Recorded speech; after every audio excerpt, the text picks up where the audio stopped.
Thanks for joining us from the Ohio AgNet, voice you know with the news you trust studio. Sponsored by BASF, where you can count on the trusted performance of Alivo seed treatment to protect your soybean crop.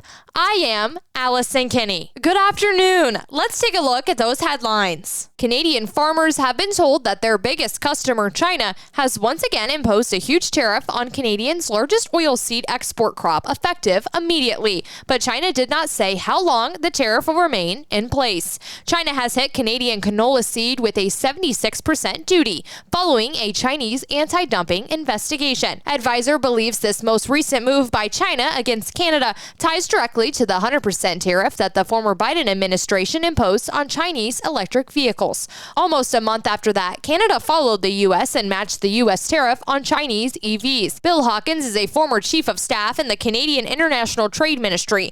Hawkins said that when Canada followed the U.S. in imposing the Chinese EV tariff last September, Canada would review that tariff stance a year later. The decision deadline is fast approaching. Canada announced that within 1 year we would review those tariffs. And what China has done now, about a month ahead of our 1 year anniversary, is they've doubled down on the only remaining aspect of the canola trade, and that is on seed. It's about a $4 billion trade for Canada. They've indicated they could remove them at any time, which of course is some strategic leverage in advance of our decision this fall as to what we're going to do with. Back in 2019, China placed high tariffs on Canadian canola in response to Canada arresting a Chinese corporate executive at the request of the American Justice Department. However, China made no such moves against the U.S. over that event. Hawkins believes that history is repeating itself here. China wants the U.S. to lift its electric vehicle tariffs and is using the latest canola tariff on Canada to send a message to the U.S. over its continued EV tariff. They didn't retaliate at all against the United States, but in Canada's case, they put very significant tariffs on our canola products to do what is reflective of the Chinese proverb, to scare the monkey, kill the chicken. Chinese way of saying, in order to deter others, you've really got to crack down on the best victim. So they chose Canada, hitting us right where it hurts in the agricultural space. Entirely reflective of that. It should be noted that in the face of Donald Trump's global trade actions, while other nations have threatened retaliation, only Canada and China have followed through on counter tariffs against the U.S.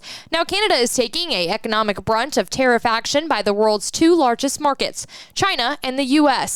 Hawkins says that Canada, along with a free trading world, is being told by both of the economies that every country must now pick a side. Canada and the Western world all are being pressed by the United States to pick a side. Whose economy in this modern, effectively Cold War between the legacy power of the United States and the rising power of China, black versus white characteristics, two different fundamental camps. Again, that's Bill Hawkins, a former chief of staff at the Canadian International Trade Ministry.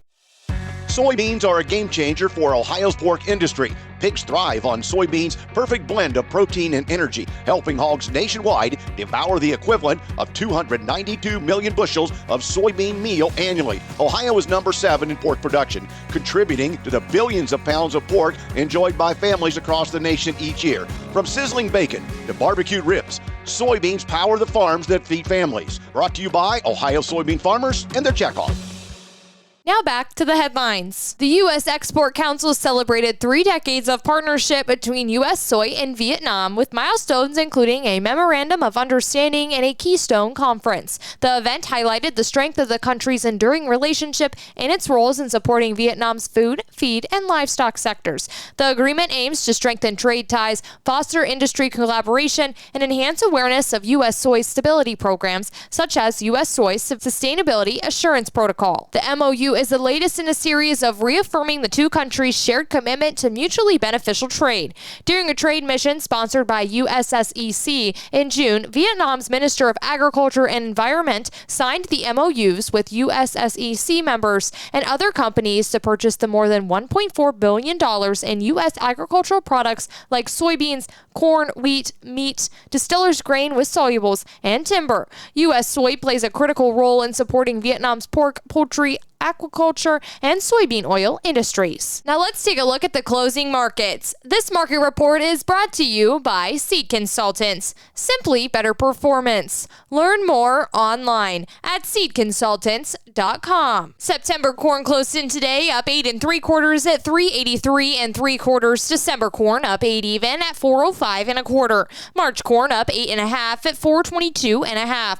September soybeans up 14 3/4 at 1022 1/4. November soybeans up 14 even at 1042 1/2. May soybeans up 13 even at 1088 1/4. September wheat up 3 even at 506 1/2. December wheat up 2 1/2 at 527. March wheat up 2 3/4 at 545. August live cattle up 290 at 236.25. October live cattle up 382 at 230.65. December live cattle up 377 at 232.17. October lean hogs up 97 cents at 90.10. December lean hogs up 140 at 83.02. And September feeder cattle up 632 at 347.35. This is the Ohio AgNet.